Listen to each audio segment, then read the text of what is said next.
Olá, meus queridos, vocês estão bem? Aqui nós seguimos com a nossa disciplina TCC1 no ensino remoto emergencial. Eu sou professora Neide, do Instituto de Ciências Agrárias da UFMG, e nós vamos ficar juntos nessa videoaula a respeito da apresentação do projeto de TCC1, a parte 2 da nossa apresentação. Nós estamos aqui já projetados com a apresentação da nossa discente hoje já, né, colega de vocês, zootecnista formada, e a quem eu agradeço nesse momento, Yara Maria França Reis e o professor Eduardo Robson Duarte, que gentilmente cederam essa apresentação para a gente usar como modelo. Vocês vejam que é uma versão criada no PowerPoint, igual a da minha aluna, né, que eu coloquei na parte 1 de nossa apresentação do projeto Como Fazer, né, e nesse slide inicial aqui tem o nome da universidade, do Instituto de Ciências Agrárias, o título da apresentação, o nome da aluna e o nome do professor, orientador. Da mesma forma que eu citei para minha aluna, poderia, né, ter colocado o nome da discente um pouco mais destacado, porque quem era a apresentadora era ela e não o orientador. Mas deixar dessa forma não tem problema. Se vocês acharem que fica estranho, aumentar um pouquinho o nome de vocês e diminuir o do orientador, não tem problema algum.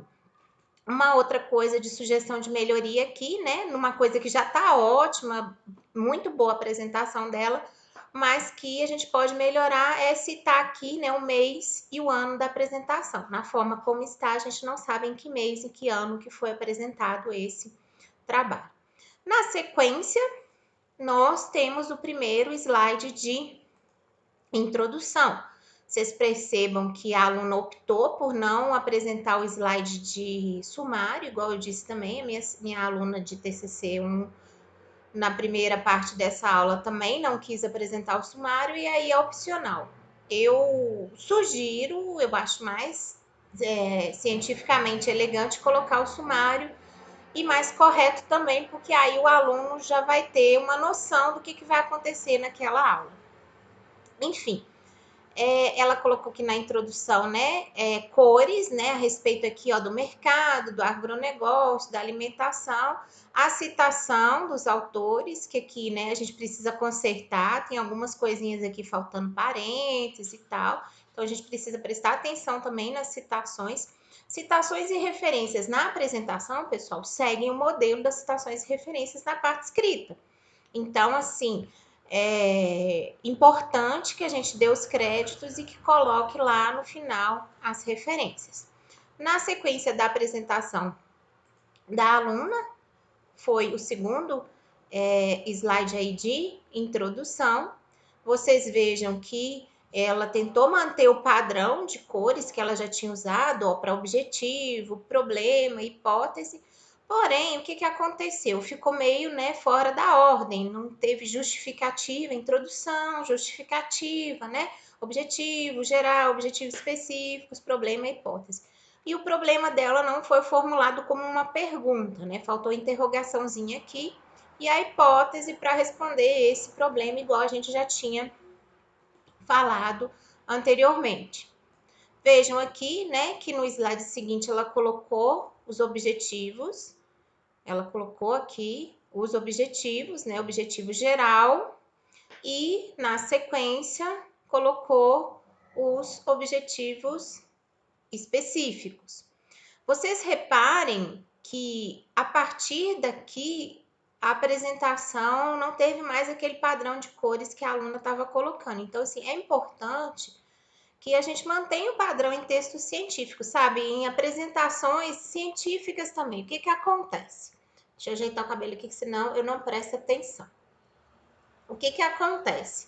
A gente pode, né,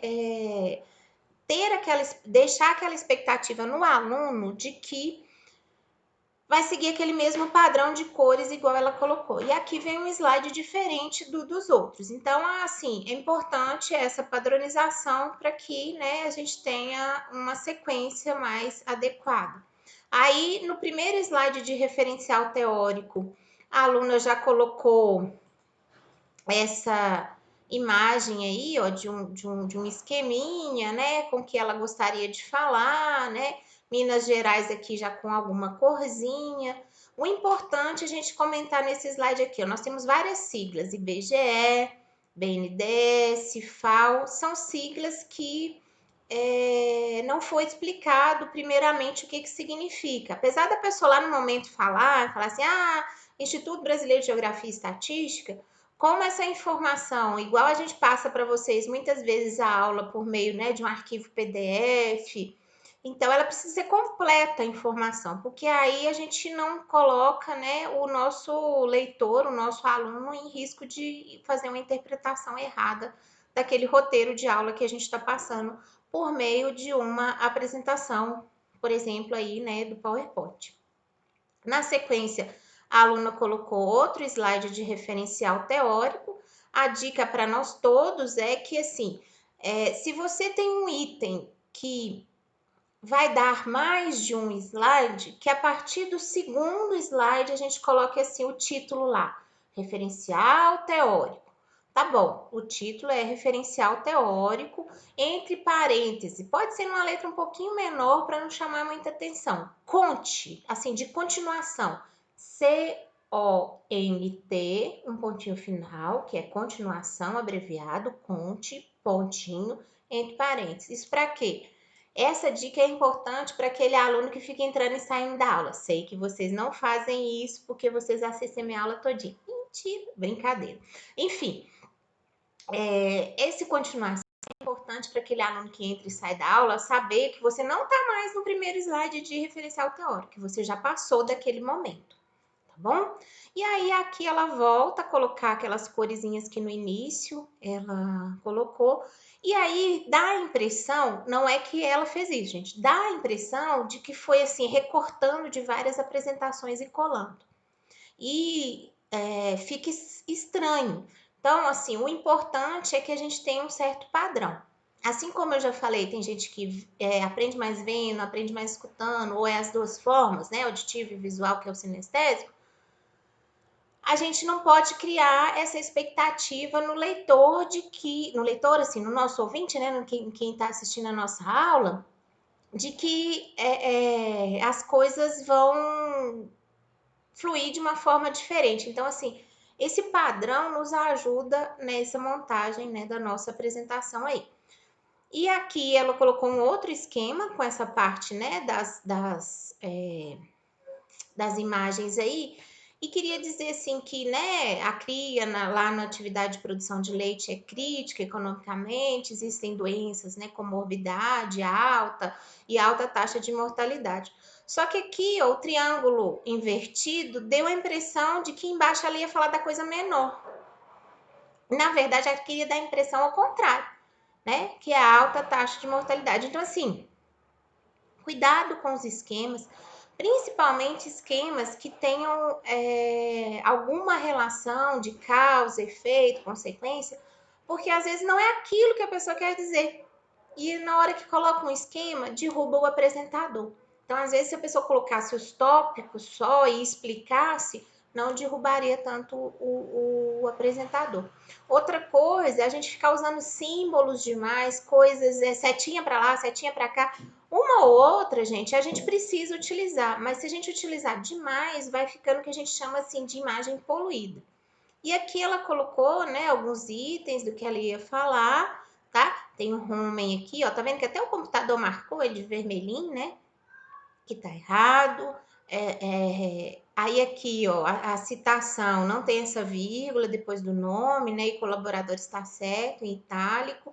E o mais certo aqui seria colocar entre parênteses essa citação aqui, da mesma forma que a gente faz no texto escrito. Na sequência, vem um outro slide daquele esquema que parece que montou de outra apresentação, né? Continuando o referencial teórico aí num formato que não é parecido com os anteriores. Então, acaba que quebra um pouco o raciocínio de quem é visual, porque os de antes foram coloridinhos, esse aqui ficou preto e branco. E mais ainda, preto e branco com alguns tipos de tópicos aqui, ó, né? Que a gente vai ver que na frente, no próximo slide, a estrutura de tópicos não foi mantida, ou seja, os mesmos tópicos aí, tá vendo? Aquele sinalzinho aqui antes do tópico não apareceu. Então, assim, a gente precisa, né, prestar atenção quando nós estivermos montando a apresentação. Nesse slide aqui, é aquele slide da projeção que as coisas vão aparecendo. Então, para mim, apareceu só essa imagem aqui, as coisas uma por cima da outra. E esse tipo de apresentação em que as imagens vão surgindo e que sobrepõem, quando nós vamos fazer uma apresentação que vai disponibilizar depois o PDF para alguém, fica complicado, porque se a pessoa vai utilizar aquele arquivo da apresentação em PDF como um roteiro, como que ela vai ler se as coisas estão sobrepondo? Então, a dica aqui é duplicar o slide, né? E no primeiro, não colocar a sobreposição. Você pode até deixar a sobreposição no segundo slide, para mostrar que vai surgir aquilo ali, mas que o primeiro slide fique duplicado, então, no momento que você vai passar, né, a apresentação no formato, provavelmente, PDF para alguém. Aqui na sequência dessa apresentação, vem o material e métodos, aí de novo ficou monocromático, e mais dando uma dica, né, para todo mundo aí, para mim também, porque essa dica já me foi dada no passado, é que, tá vendo esse espaço em branco aqui, ó? Dá a impressão de que vai surgir alguma coisa aqui. Até porque no slide anterior surgiu, alguns slides anteriores surgiram. Então, assim, dá a impressão que vai surgir alguma coisa. Aí a gente pode pensar, né, que ia surgir uma imagem aqui, uma foto, enfim, não sei. Então, em distribuir melhor as informações no slide de uma forma que não ficasse esse buraco aqui do lado, que pode dar a impressão para o leitor que vai alguma coisa aparecer aqui do lado. Gente, e isso é uma apresentação que já estava boa, estava ótima a apresentação. Então, assim, a parte do formato da apresentação que eu estou olhando aqui, da mesma forma que o anterior, ó, tem um certo buraco nessa apresentação aqui do lado, que a gente poderia ocupar melhor o espaço desse slide. Talvez colocar em 2 colunas, não sei. Mas aí vai depender da forma como cada um quiser disponibilizar a sua imagem. O importante, pessoal, para as reuniões remotas, eu tenho percebido que se a gente ocupar muitos cantinhos assim do slide, sabe, assim, muito em cima, muito do lado, do outro, pode desconfigurar alguma coisa na hora que a gente vai projetar. Para o TCC1, assim que a gente descobrir o formato que nós vamos utilizar, nós vamos fazer ensaio, né? Assim, sei lá, sua apresentação é amanhã. Hoje a gente marca um horário e a gente compartilha o link da apresentação. Eu e mais um outro colega seu da sua confiança, a gente entra na reunião e simula como se você estivesse apresentando para ver o que tem, se está passando direitinho, como é que está a apresentação. Isso eu me comprometo a fazer desde que a gente marque, né? Reserve um horário para isso. Porque também, né, gente, não dá para ficar chamando, né? 2 horas da manhã. Ah, professora, minha apresentação é amanhã às 8. Né? A professora também tem que dormir, todo mundo tem que dormir, tá bom? Apesar de vocês serem jovens e não gostar muito de dormir, de fazer as coisas de madrugada. Enfim, cada um no seu tempo. Vamos para frente aqui na apresentação da colega, né? Foi seguindo aqui no material e métodos. Aí vocês vejam que foi colocada uma tabela, né, aqui, da dieta dos animais, ó, dieta líquida com acento, né? Continuação do material e métodos aqui, a gente precisaria colocar isso. Mais ainda, na sequência do material e métodos da aluna, essa dieta sólida aí que foi colocada, análises aqui sem acento. E nesse mesmo slide a gente percebe assim, tem um que está sem ponto final, um tópico está sem ponto final, o outro com ponto final, o outro com ponto final, e aqui um embaixo sem ponto final. Então, assim, gente, vamos manter o padrão para que ou todos os tópicos tenham ponto final ou não tem ponto final. A mesma coisa é quando você quer dar sequência, põe ponto e vírgula. Aí, né, fala a primeira coisa, ponto e vírgula. O segundo item, ponto e vírgula, tal, tal, tal.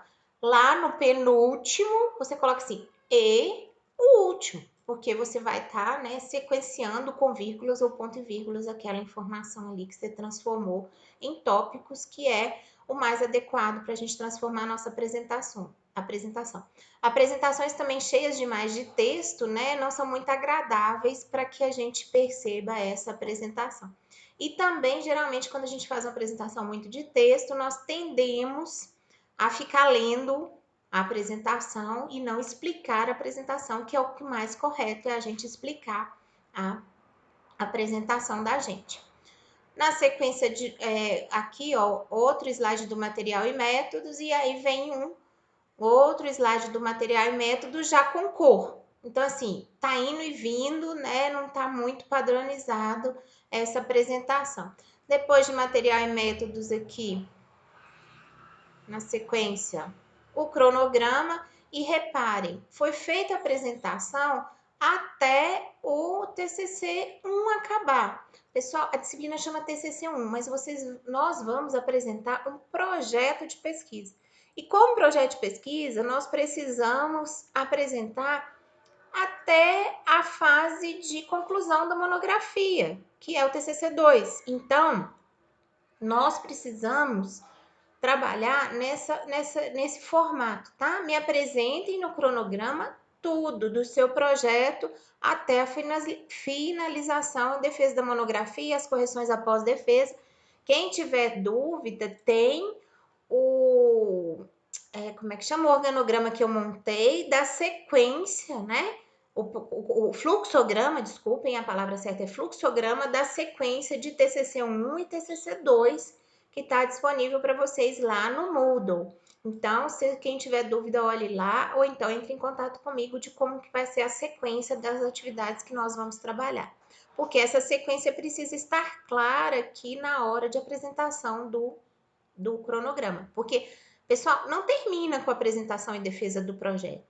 Depois você tem as etapas de montagem do projeto, execução experimental, coleta de dados, análise de dados, redação do TCC2, né? Correções do TCC2 pelo orientador, a defesa da monografia, correções após a banca, entrega do material final. Então, assim, quanto mais claro estiver na cabeça de vocês quais são as etapas que a gente tem que cumprir no TCC2, TCC1 e TCC2, mais fica evidente para a gente as coisas que a gente precisa controlar para que as coisas, cada etapa saia no prazo, tá bom? Na sequência aqui tem as referências que a aluna utilizou na apresentação. Já tô vendo umas coisinhas aqui, ó, fora da ordem alfabética, né? Umas coisas assim que o negrito tinha que estar em outro lugar, mas enfim, né? Isso acaba não dando tempo da gente comentar tudo. E eu comento mais na parte escrita quando vocês me entregam. O penúltimo slide aqui da aluna, né? Um slide fofinho, de uma bezerrinha fofinha, para ela fazer os agradecimentos dela a respeito do projeto de TCC. E aquele slide final que a gente coloca, né? O mesmo slide da apresentação inicial, do início da apresentação do TCC1, né? Para deixar claro para todo mundo o que a gente está falando e abrir para questionamentos e perguntas. Depois da apresentação dos 20 minutos de vocês, nós vamos abrir a reunião remota para participação do público, para perguntas do público sobre questionamentos pertinentes ao conteúdo, questionamentos assim, olha, não entendi isso assim, qual que é o tratamento mesmo que você vai usar? Explica melhor para mim